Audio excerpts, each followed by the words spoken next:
Hello, everybody. Welcome to the High Ground. I am your host, the Baron of Cloud City himself, Abu Nas. Welcome to my review of the Solo movie, a Star Wars story. Um, the types of review I'm going to give is pretty much. It has some spoilers in it, but really, I'm just pretty much glossing over a lot of things. I mean, we already got a whole bunch of videos that pretty much touch on this subject, and a lot of greater videos other than myself, goes into in depth, whether they like or dislike about it and whatnot. I told you from the get-go I was boycotting this shit from the jump. I wasn't paying no money to Lucasfilm to see it. And I kept to that word. Why? Because I always advocated to have different means to grab what you needed to get to see the movie. All right, I'm going to call it what it is. I bootlegged it. I went to the local bodega. Yo, Solo, you got that Solo for me? Solo, here we go, $5. I'm not paying $5. I said $2. Oh, $2. Oh, $2. Yeah. Good quality. Took it home. It was an alright quality. It was passable. So I checked it out. Now, as I said before, I like Ron Howard's writing and not writing. I like Ron Howard's directing. I like the way he puts movies together. And I, had a thought that Solo was going to be at least a halfway decent movie. And to my surprise, I didn't like it. Or it was not the abomination of The Last Jedi, but it was one of those things where I realized that everything that's happened during the past couple of months kind of led me up to feel the way that I'm feeling, and I just really had to let that be known. I couldn't enjoy the Solo movie for two important reasons. I couldn't enjoy it behind everything that happened with The Last Jedi and all the things that we, the paying fans, had to go through to literally tell Lucasfilm that you're doing it wrong. And Lucasfilm only response, fake Lucasfilm only response, was to double down on all the bullshit and then have their employees double down on the bullshit. Called us the loud vocal minority, the dweebs that's shouting in the void, the jagoffs, the dipshits, and everything else. The whole group over there that runs around with Kennedy believes it. So as I'm watching the film, I feel that anger coming out of me because, number one, this is a movie that really nobody really wanted to be made. And then watching the film, pretty much, I've seen certain things that reinforce my first thinking behind this. And I'm just shaking my head no. I mean, how it starts off is pretty much Han already on Corellia. Him and Kira were already, an item. And they get out of a certain jam, but then they get separated. Okay? But Han doesn't even sound like Han. Like I said, maybe they just starting off when he was just a rookie. And that's understandable. But I'm just not used to seeing Han so beta male-ish in some respects. If I'm, saying that right. He doesn't seem like he's a take charge guy. Maybe I just always envisioned him, even as his youth, as a man that takes charge, that handles his business, that, has a very high opinion of himself and is charismatic even as a youth. I mean, not everybody, can be nerds in their youth. There are certain people out there that carried themselves in a way even throughout their teens. Like the jocks and the star quarterbacks. They have a certain coolness about them in their high school. Thankfully for me, I didn't have that problem in that order. I mean, I loved video games as a kid, but the circles that I was running with, you had to be on point. You know, to grab the girl, you know, slap people down when they needed to get slapped down, and enjoy your youth in high school, junior high school, whatever. So I looked at Han, I was thinking he was going to be the same way. But no. And so it kind of turned me off behind that. So, and especially with some of the dialogues they was giving him. But he was in love with this girl. So he said whatever he got to do to get back to her, to Corellia, that's what that was his plan. So he went to the Imperials, and this is one of the things that I really got turned off by. You know, in the old EU canon, you know, I mean, he already had the name Solo. That was his family name. And if I remember correctly, in the EU canon, his name was from of a group of disgraced nobles that lived in Corellia. So he was, you know, pretty much like a highborn, but a rebellious type of highborn on that level, I think. But I can't remember, and I need to go back and refresh my memory behind that. I should have done that before I got the video, but I'm freestyling right here. But just the fact that he came to the Imperial officer, and they asked him, what's your last name? Han what? And he just had this puppy dog sad, it's just like, damn, I seeing my man just like, gentrified or something, you know what I'm neutered. He just looked so neutered. But he said, I have no one. And the officer was like, okay, so you riding solo, so that's what your name is, Han Solo. I was like that? All right. This is the Kazdan's writing. And I have a feeling that the son pretty much wrote this dumb shit, you know, because he's Mr. Pansexual Lando. So I should think that would be his type of thing. Writing out simple shit, you know? I mean, you know, they got him looking like a grifter. You know, like Clint Eastwood, the man with no name, but not, you know, not on point like Clint Eastwood in those movies. You know, because Clint Eastwood in those movies, those spaghetti westerns, he was a take-charge guy. So he did what he did, you know, and he handled his business. Han? Oh, I just want to get out of here. I got turned off right away. You know. Now, the girl, Kira, a.k.a. Khaleesi from Game of Thrones, now she's the typical female lead, in my view. And she pretty much only serves to push the Han narrative forward. That's pretty much it. She's the love interest. You know, they had a history.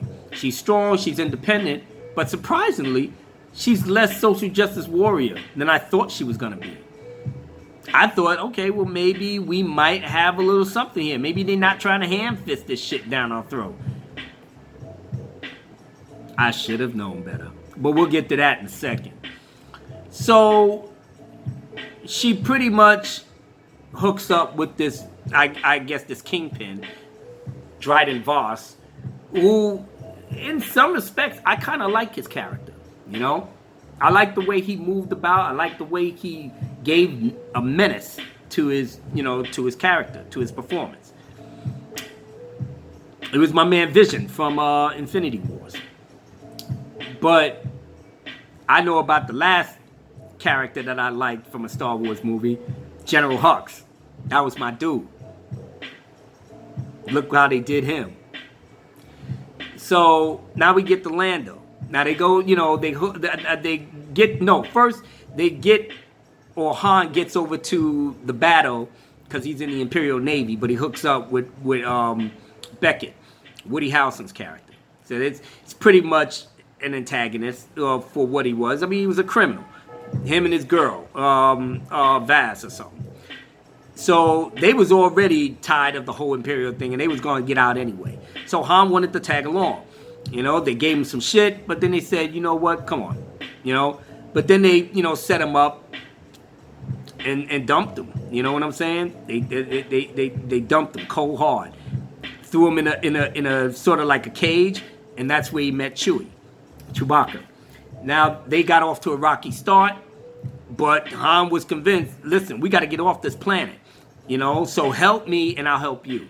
You know, so we go to Chewbacca to break the cage. They get out, and Han literally had to yell to Beckett, yo, put me back on the team. I can do this. So Beckett relentless under the objection of everybody else. So now Han and Chewie is together. So they start bonding. And that's pretty much some of the basis of the movie. That's how you're supposed to do it, how they bonded. And I really didn't have a problem with that, but I was just, you know what I'm saying? Because, you know, I'm watching the movie as in the perspective of a fan that's boycotting Disney over the bullshit that they gave us. You know what I'm saying? So I really wasn't so much invested in the movie itself. But I didn't find a problem, you know, from an objective eye, I wasn't finding a problem with Han and Chewie bonding. I thought it was, you know, pretty decent, to be honest with you. Okay, now we get over to the crime kingpin because, the action set pieces, and I'm getting ahead of myself. The action set pieces was pretty decent for what it was. I mean, Beckett and the girl wanted to, you know, pull a heist. And that's when, you know, Beckett gave Han the iconic blaster, you know. And they got on, you know, the train, do what they do the heist, but it goes wrong. Pirates come in and they, you know, fuck up the whole show. But the Val girl gets it. She's dead. Beckett is pissed because he knows that he gotta answer to the boss, to the Godfather. So he kind of figured, well, look, if we go to the Godfather, I got to explain this shit. So, Han, if you're coming with me, you in this business, you in this world for life.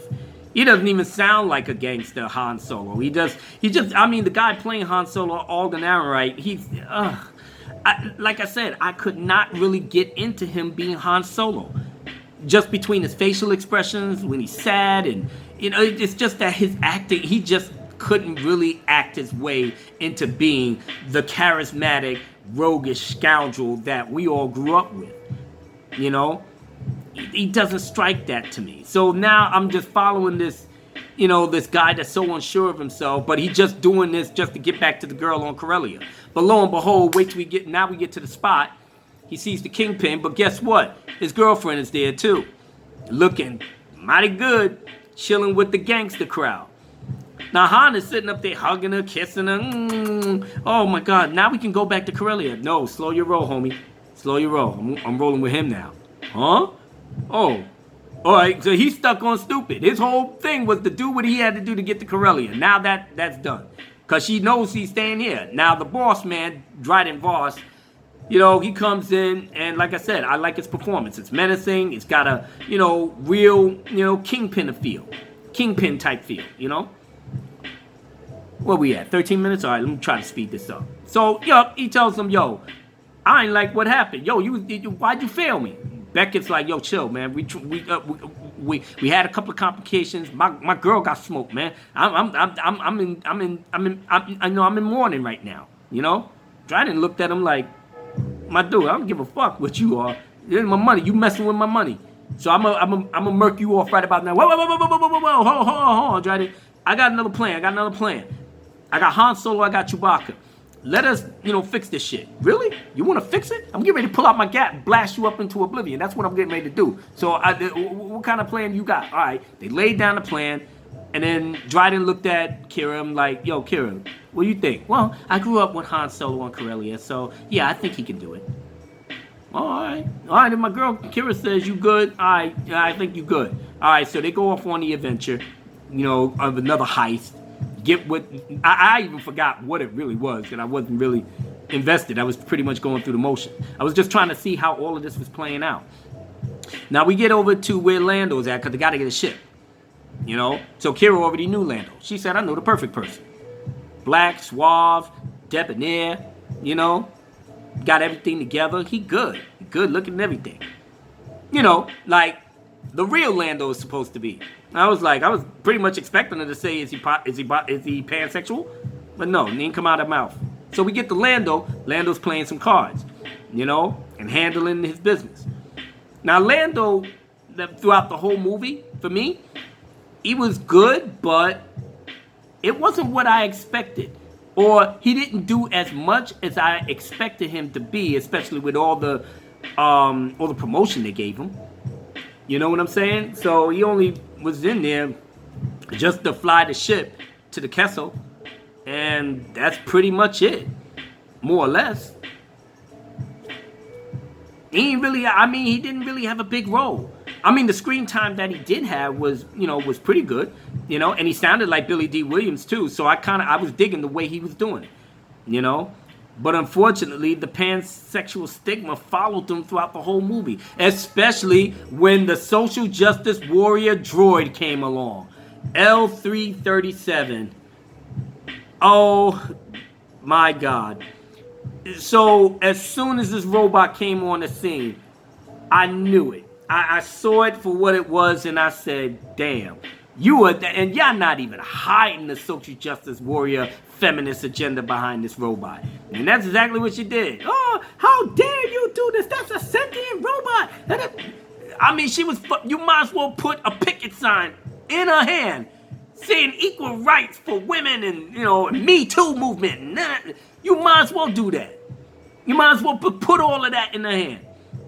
I mean, she was pretty much walking around a living, breathing rebel. And it's not to say being a rebel is a bad thing, but she's being a rebel for the damn wrong cause. Oh, Lando said, oh, she's going to go with us to the thing. Huh, I ain't got no choice. You're my damn overlord. You're my sentient overlord. I should shut you down. Oh, yeah. Shut me down. I mean, she was just mouthing off. And I said to myself, damn, man. I couldn't even hide this shit?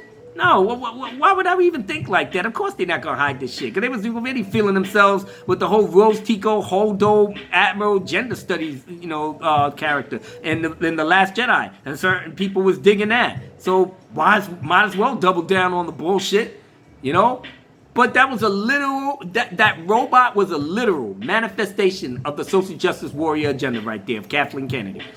Literal. In the flesh or in the circuits. It's beyond cringeworthy, seriously. The lines that she has serves no other purpose than to drive Kathleen Kennedy's feminazi agenda. None. And then that thing about telling Kira, oh, well, I had the same problem too. Because she was talking about Han being attracted to her. And it was like, yeah, I had the same problem too. Lando got all these feelings for me, but I ain't really feeling them like that. You a fucking robot. What the... Did you need a robot? Why don't you just put a human person in there? At the very least, I'll understand more from the social justice feminist agenda that y'all got. But you got a damn robot talking like she's from a reality TV show. Girl, I had to tell him something because even though he's suave and cute and everything, but I didn't want to seem like I was that thirsty for him. But no, come on, man. The fuck is wrong with y'all? All right, so. Fast forward, they go to the planet, they go through the heights, go through one or the other, and then the pandering really starts. I mean, of course, Chewie owes the life debt to Han, so, they let him go. They made it seem like they was breaking up, and all of that was just a smoke screen. I mean, you watching the movie, you already know Han and Chewie's gonna live through all of this, so there was no real sense of danger in the movie. It was pretty much an origin story just telling how Han got from one place to another. That's it. But by the time we get outside and they fighting their way to get out after they got the stuff for the boss, feminazi L337, yeah, let's shoot somebody up for the revolution. I mean, she went full ham on it. And I'm sitting up there like, well, whatever. But then she got shot. And I was like, finally, thank you. Whoever wrote that, kudos and 2 points for you. But here comes Lando Calrissian jumping in front of blaster fire, going through a whole spiel, just shooting. I gotta get my sexy robot gal. He coming out. He was like, "Baby, what happened? Come on, get to the ship." He taking bullets. I was like, "You taking bullets for the robot, man? Why don't you just get a new one?" Oh my God! So now Han jumps in. He gets Lando. Lando's sitting up there holding the robot. He in pain. So the robot dying now. And I'm sitting up there giggling because I'm like, die, bitch, die. He's like, Lando, something's wrong with me. Of course, something's wrong with you. You've been split in half. Your circuits is fried. There's no coming back. But the way Lando took it, he was like, no! Why, God? Why? Take me. You know how that thing go with the rain coming down the thunder and you screaming up in the sky, take me, God, take me. That's pretty much his whole attitude. He was so distraught he couldn't even fly the Millennium Falcon. I was like, oh my God, the fuckery in this movie is amazing. So now they trying to get away, and I swear to God, I don't know whether this is lazy writing or not. They was going through the motions and trying to, I guess, outrun some black hole or what have you. You know, it was a couple of black holes to Kessel Run. But they was playing, because then the Imperials showed up, and then they sent the TIE fighters after them, so now they're on a chase. But they used music from The Empire Strikes Back. And they used the chase scene to mirror the asteroid chase from in The Empire Strikes Back. They used the actual music. I'm sitting up here like, y'all couldn't get a whole new soundtrack for this? So you pandering to the nostalgia of The Empire Strikes Back, because that's where Han really shined in that movie. I was sitting up here like, you gotta be kidding me. So they get through all of that. I was like, my God, man, the pandering is just ridiculous in this film. Now they get to the big boss. Now here comes all the double cross. But I've said that in my video, you know, damn near a couple of weeks ago. I said that, Woody betrays Han. Kira's the girlfriend, you know, she betrays Han too. So Han is, you know, got something up his sleeve because he took his advice and don't trust nobody. You know, so him and Chewie, you know, pretty much got away, but Dryden Voss died at the hands of Kira. Yeah, it sounded like she did a Mary Sue move, pretty much. You know, Rey would have been proud of her, because the dude looked like he could handle the blades that he had. You know what I'm saying? He was doing all of this stuff, but for some reason, you know, Kira had her shit together and wiped them out. But then again, here comes the big reveal, because she got on the horn, I guess, to talk to Dryden's boss from Crimson Dawn. Yep, you know who it was. Darth Maul himself. I mean, just looking at him, I was just sitting up here like, why in the world didn't you put Darth Sidious in there? I mean, shit, if you're going that route, you know, bring the Trade Federation. You know, bring the Kaminoans. Bring them. The Geonosians. Have a couple of Geonosians run around the shop. You know what I'm saying? Because if you're going that route, try to get the pander to the prequel crowd, you might as well bring them all in there. You know what I'm saying? Get them all in there. The Geonosians. You know what I'm saying? Put a Luminara Unduli coming up there. She busts through the door. Say, freeze, bitch. It's the Jedi. You know, and Darth Maul in the hologram like, so the Jedi has arrived. Get it, you know, use whatever you gotta use to bring the people into the seats. Because that's pretty much what this whole film was about. Trying to get people back into the seats, because you know The Last Jedi really left a bad taste in people's mouths. You heard all the complaints. You heard all the drama that's on Facebook, Twitter, Instagram, and everything else. So you needed to make a safe movie. And what's safe than a pandering, nostalgia-filled fest that gives everybody what they want to make them happy. That's pretty much what this movie is. So now you get to the end, a little another action set piece. I mean, the action set piece was not bad. You know, especially the one with the at the beginning with the train. You know, I like how, you know, how it organically flowed. But everything else, set piece is a set piece. It just happens out of random. Just like how, you know, the ending was. Now Han shoots Beckett. Bam! Beckett, he's dying. Han is just, now he's getting ready to bawl his eyes out. I was like, you know, this movie would have been a hell of a lot different if Anthony N. Gruber was Han Solo. Would have been a lot different. But nope. Overall, it was just a boring movie to me. I was bored. I was literally just watching it, not excited. I was bored. In terms of the plot development and some of the characters themselves. Like I said, Lando didn't really do a lot in this movie. He was great in the scenes that we seen him in, and how his mannerism, how he talked, sounded like Billy D in the whole bit. I really liked the way he did that. but they didn't give him enough to do. And I was kind of tight behind that. But after the whole pansexual thing, I'm like, because that's how the robot was talking. Yeah, Lando has a thing for me. And then Kira, before the scene switched, she was like, but how do you do that? And the droid said, how what? And Kira started smiling. Yeah, well, quite simply, Lando sticks his cock in a socket of the droid. That's how you do it. You're pansexual. You get down like that. So he's attracted to any and everything. Now you got him as a meme now. Fucking robots. Tauntauns. You know what I'm saying? Come on. It's disgraceful how you got this man now. And then the fact that you doubled down on it, between Donald Glover, Billy D. Williams chiding in, but that was all PR, because I know Billy D. Williams is like too old school to be going for that bullshit. You know what I'm saying? But the action, like I said, the action pieces was decent. The pandering to everything, to get the nostalgia thing rolling was just annoying. You're ripping off the asteroid chase and throwing Darth Maul in it, which he really doesn't have no reason to be in the movie other than to pander to the crowd.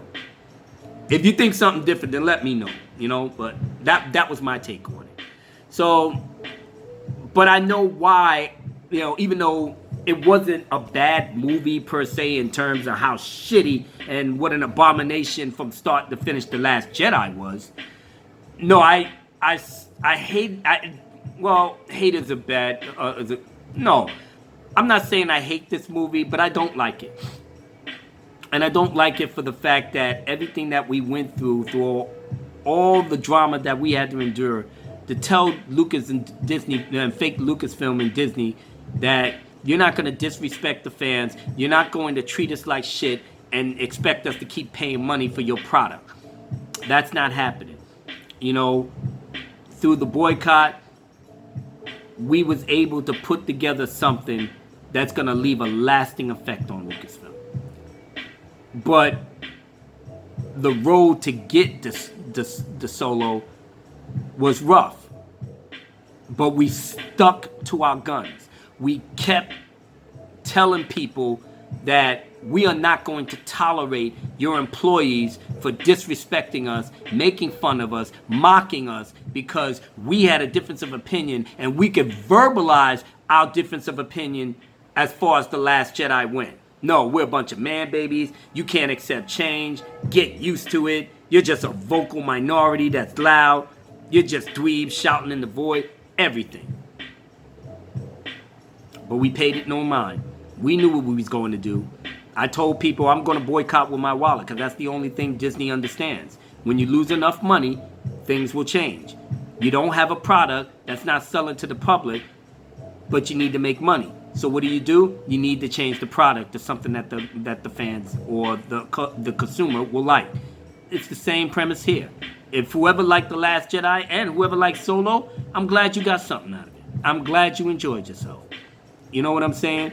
But y'all wasn't hooked on the boycott like I was. So you don't have that added burden of seeing something that you detest, and then the company just tells you that you're the one that's short-sighted and you're the one that don't know what they're talking about, and you're not a fan if you can't accept what they did with Luke Skywalker, Han Solo, and Princess Leia.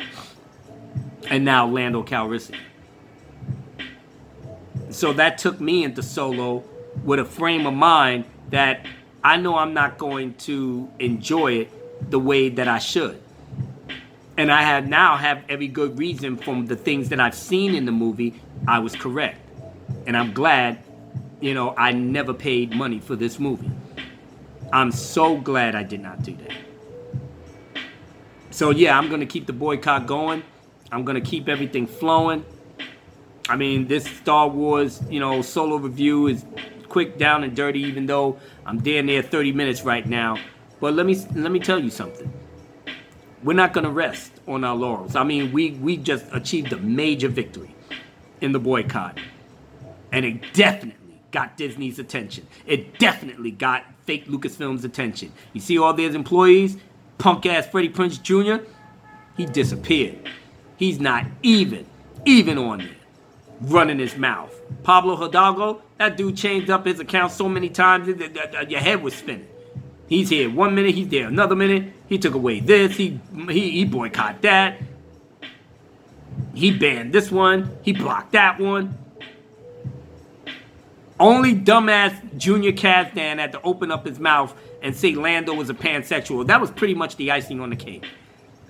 So him opening up his mouth kind of helped our cause, making Lando pansexual when there was no reason to make a declaration of his sexuality in a film that's supposed to be geared more to families. Now you pretty much effectively made Lando a meme, just like Carrie Fisher.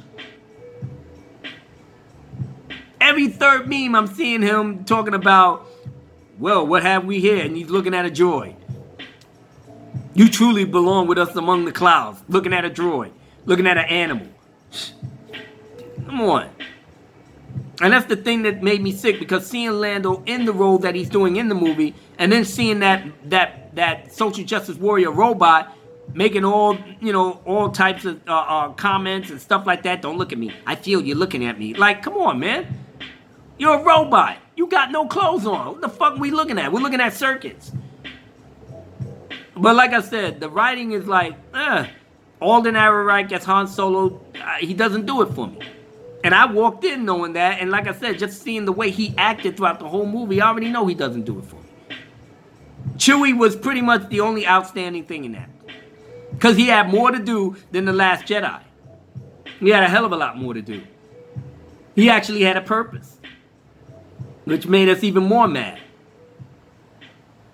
But at the end of the day, I'm not resting on my laurels. I'm not resting on this boycott, because I already know what I want to see happen with this. The regime change. Kathleen Kennedy has got to go. Rian Johnson and his bullshit trilogy that nobody is not gonna freaking rock to, got to go. Only the shills and only the Raylos will be following Rian Johnson's word to the day he died. J.J. Abrams, with his talk about people being sexist and racist and, because we didn't like The Last Jedi, you got to go. Chuck Wendig, blow hard, talk shit on Twitter, you got to go. Freddie Prinze Jr., disrespecting the fans, calling us dipshits and this, that, whatever. You got to go. All of them. Have Dave Filoni run the thing, or put somebody that knows Star Wars, knows the lore, and knows how to respect George Lucas's vision. That's who you need that's in there. Nobody else. So, with that being said, I'm going to stay on my grind, and I'm going to make certain that I boycott Episode 9.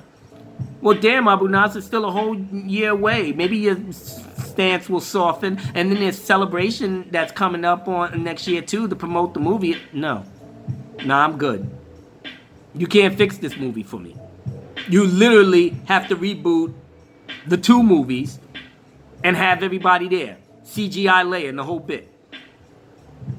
And do this shit right with just 1 movie. You can't do anything. I don't give a shit about Finn. I don't give a shit about Poe. I don't give a fuck about no Rey. And Rose, she makes Asians look bad. That's why China wasn't fucking with this movie. Again. Again. Nobody's not fucking with this movie. At all. Overseas, not fucking with this movie. And you wonder. You can't even break 100 mil in North America. So you already know this thing ain't got no legs. I mean, the shills and the people that actually like this movie, you guys, and I'm talking to y'all guys, you guys got to literally go to the movies every freaking weekend. Drag your families. Keep paying for the movie. Pay for it. Go back and get another ticket and pay for that shit to see it. You literally got to be watching this all day, every day for the next couple of months in order to try to make this money back or even break even. But you're not going to do it because we're going to keep our foot on your neck. We're going to scream out to high heaven or holy hell. This movie is not good. Not as good as it should have been. But we didn't want this movie in the first place. And it's all because of The Last Jedi. All because of the backlash.